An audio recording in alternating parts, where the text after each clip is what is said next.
Roman gladiators didn't just fight for their lives in the arena, their survival depended on every food they consumed. But did you know that their diet was designed to turn them into combat machines? From mysterious drinks to foods that would seem strange to us today, everything had a purpose: to keep them strong, resilient, and ready to face the impossible. Imagine for a moment that, instead of expensive meats or luxurious banquets, they ate ashes. Yes, ashes. And not only that, their diet was full of surprises you probably never would have imagined. Today, we're going to reveal what these fighters of the Roman Empire really ate and how every bite prepared them to fight until their last breath. Stay with us, the best is yet to come. Let's start with the most important food in their diet, barley. Barley, one of the simplest foods, but at the same time, one of the most essential in a gladiator's diet. Although today this grain is rarely the main feature of our meals, in ancient Rome, it was the base for keeping these warriors in peak physical condition. Claudius Galen, one of the most influential doctors of the time, was the first to highlight the importance of barley in the gladiator diet. In his work Alimenti, he mentioned how gladiators consumed large amounts of barley, not only for its nutritional value but for a much more strategic goal: to gain weight. Why gain weight? The answer is simple. Gladiators needed a layer of fat to protect them from blows during the fights. It wasn't just about having muscles. Barley provided them with the energy needed to endure tough training and intense battles, acting as a natural shield against the strongest impacts. And it wasn't just Galen who said so. The Roman historian Pliny the Elder also mentioned in his Natural History how barley granted gladiators impressive strength. In fact, gladiators were called ordarii, or barley eaters, due to their excessive consumption of this grain. Imagine how, with every bite, the endurance and strength of these fighters were being forged. From bread to soups, barley was prepared in many ways to ensure their energy never ran out. But barley wasn't the only thing that gave them strength. Gladiators also consumed a surprising drink, and it's not what you imagine. Imagine training tirelessly, your bones and muscles exhausted, and then drinking a mixture of ashes. It sounds strange, but this was one of the drinks gladiators consumed to enhance their strength and recovery. A mixture of water and ashes, which might seem like a remedy from another time, actually had a vital purpose. Modern research has revealed something fascinating. In the bones of gladiators found in the excavations of Ephesus, in present-day Turkey, an unusually high amount of strontium was found, a mineral typically associated with bone health supplements. This finding suggests that the gladiators drank a beverage made from plant or mineral ashes, possibly mixed with vinegar or water. What was the goal? To strengthen their bones, aid in the recovery of injuries, and ensure they could withstand the rigors of the most intense training. Galen, the Roman physician, described mineral-rich diets as essential for fighters. In his writings, he mentioned how certain mineral drinks were crucial for the recovery of injured bones, suggesting that the gladiators might have consumed a mixture similar to what was found in these excavations. This drink was not just a remedy, but a true strategy to face the physical wear and tear of the battles. Gladiators didn't just fight with strength, but with ancient nutritional wisdom. And although gladiators drank these strange mixtures to keep their bodies strong, what they ate also played a key role. Here's a surprising fact: gladiators ate little meat. If you imagine a gladiator eating large pieces of meat before every battle, you'll be surprised to know that the reality was very different. Despite being known for their strength and skill, Roman gladiators didn't eat as much meat as many believe. In fact, meat was a luxury reserved mainly for the upper classes of Roman society. In ancient Rome, meat was not only expensive but also considered food for special occasions.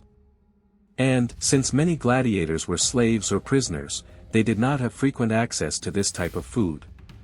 Instead, gladiators mainly consumed carbohydrates, which provided them with a more consistent and long-lasting source of energy. This allowed them to endure long training sessions and exhausting battles without quickly exhausting themselves. When meat was offered, it was generally goat or chicken, and only on special occasions, such as after a victory or during ceremonial events. But meat was not the central component of their diet. Now, let's talk about milk.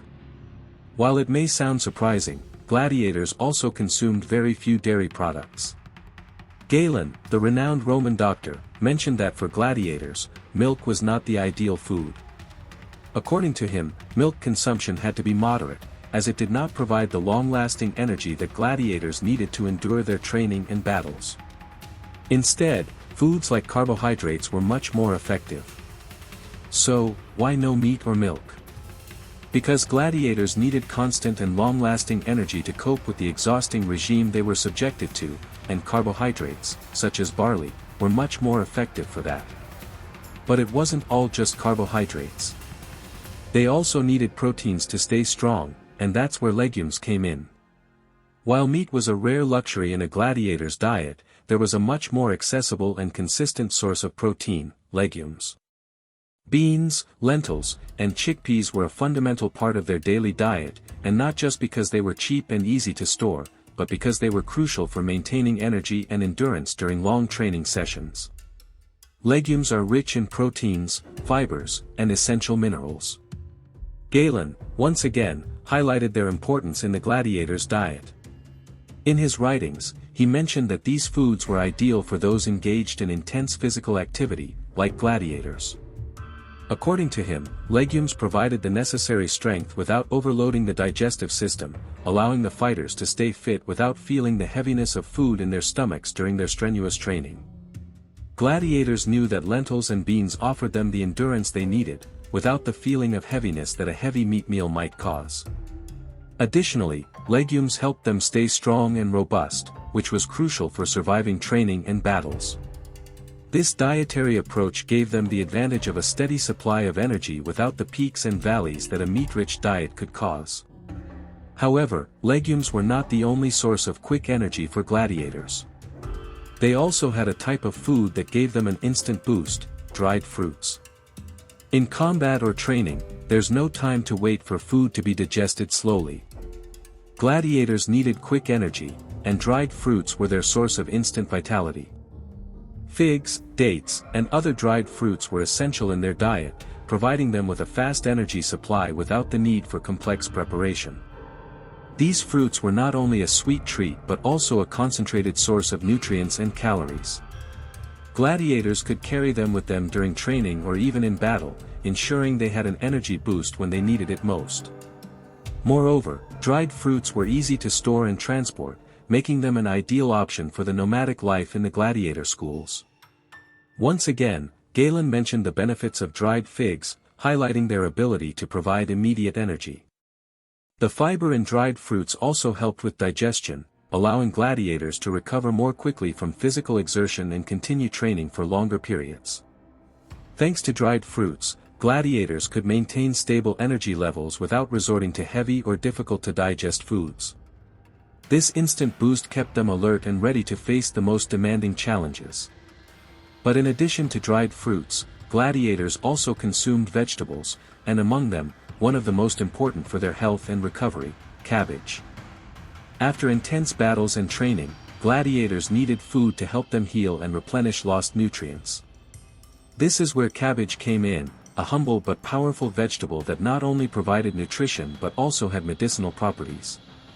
Cabbage was one of the most valued vegetables by Roman gladiators. According to Pliny the Elder, it was not only a nutritious food but also known for its healing properties. It was believed that cabbage helped restore the fighter's strength after battles and accelerated the healing of wounds and bruises. Its ability to relieve inflammation made it a widely used natural remedy at the time. In addition to cabbage, gladiators also consumed large amounts of leafy greens such as spinach and Swiss chard. These vegetables helped replenish essential vitamins and minerals like iron, which were necessary to maintain energy and vitality. These nutrients were crucial to avoid deficiencies that could affect their performance in training or in the arena. Galen also emphasized the importance of a balanced diet that included both cereals and legumes as well as fresh vegetables. Gladiators had to keep their bodies in the best possible shape, and vegetables were part of that strategy, helping their bodies recover faster and be ready for the next challenge. And although vegetables and fruits were key to their diet, gladiators also used spices to add flavor and, of course, to gain additional health benefits. In a simple and functional diet like that of the gladiators, flavor might have been a secondary concern. However, on occasion, gladiators also enjoyed an extra touch of flavor, and for that, they used spices and aromatic herbs that not only improved the taste of their meals but also offered them important health benefits. Garlic and onions were two of the most common ingredients in the gladiators' diet. They not only provided a strong and distinctive flavor but also had recognized medicinal properties. Garlic, in particular, is known for its positive effects on blood circulation and its ability to strengthen the immune system. Onions, on the other hand, also had anti-inflammatory properties and helped improve digestion, something essential for those engaging in intense physical activities. Galen mentioned in his writings that garlic and onions were perfect for those who trained or performed physical efforts, as they helped keep the body in optimal condition and improved performance. These spices were not only part of the daily diet but also played an important role in the gladiators' physical endurance and recovery. The use of spices was not limited to flavor but was integrated into a broader nutritional strategy designed to ensure that the gladiators were always in their best shape to face battles. Now that we have discussed the foods and spices that were part of the gladiators' diet, we cannot forget how these foods were prepared in the gladiator schools to ensure that everyone was ready for combat. In the gladiator schools, known as Ludi Gladiatori, food was not just a matter of nutrition, it was a well-organized strategy to keep the gladiators in their best physical shape.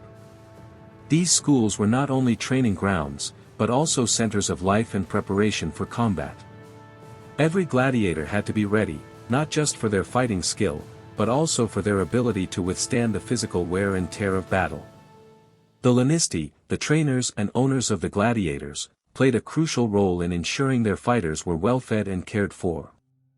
Considered a valuable investment, gladiators received a carefully planned diet to optimize their endurance and strength. The Lanisti were aware that a poorly fed gladiator would not only perform poorly but could suffer serious injuries during the fights, which would affect the revenue generated by the matches. The kitchens in the gladiator schools were mass production areas. Here, large quantities of food were prepared to feed dozens, sometimes hundreds, of gladiators. Slaves trained as cooks were responsible for following the Lanisti's instructions to prepare meals that ensured the necessary energy and recovery for the fighters. Doctors, such as Galen, were also involved in managing the diet, adapting it according to each gladiator's needs. During periods of intense training or before an important fight, the intake of certain foods would increase to ensure that the gladiators could perform at their physical peak. The hierarchy within the gladiator school also influenced the diet. More experienced gladiators, those who had proven their skill in the arena, received better food, such as richer meats and dairy products, while the rookies or younger ones consumed a more basic diet, focusing on carbohydrates and legumes. In this environment, food preparation was not just a matter of nutrition, but a fundamental part of the strategy to ensure every gladiator was ready for the arena. Now that you know how food was prepared in gladiator schools, take a moment to reflect: can diet really make the difference between life and death in combat? The answer, as we have seen, is a resounding yes. So, the next time you think of Roman gladiators, remember that they didn't just fight for their lives in the arena, but were also backed by a strategic diet designed to keep them strong and resilient. From the barley that gave them energy to the dried fruits that provided an instant boost, every bite was designed to ensure they survived and thrived in the arena. The food of the Roman gladiators shows us that, just like them, each of us needs a nutritional strategy to face the challenges of everyday life. It's not just about eating, it's about eating intelligently and with purpose. If you were surprised by everything the gladiators consumed to stay in shape and ready for battle, don't forget to like this video.